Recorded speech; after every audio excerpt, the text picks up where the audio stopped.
nat na chuan amanta mo tan chuanun ne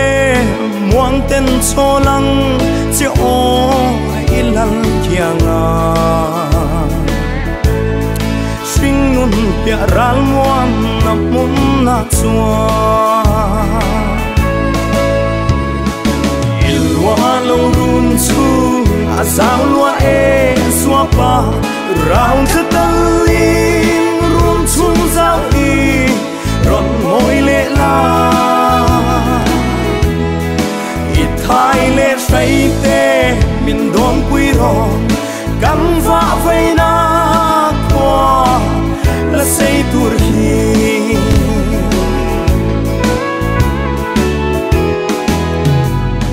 sai sen te ta min choi lian thu zua pa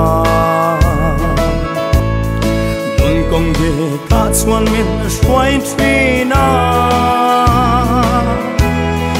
ma se zua pa an lua e swing mi leng tam hianin fam min chan sang hi kan tuar thiam lo ilwa lo run chu azau lua e swapa raun katalin run chung zau i ron moi le la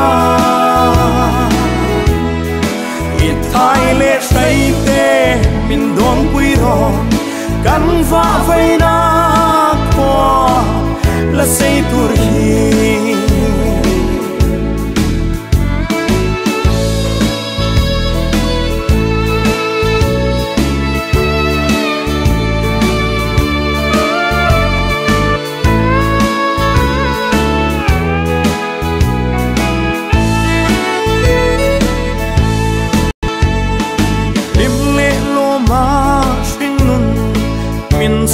puin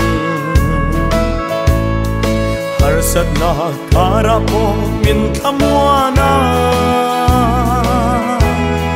tan ngai zua pa it put suang e zua zong zong zinga ya it hai le sai te tan hianin mo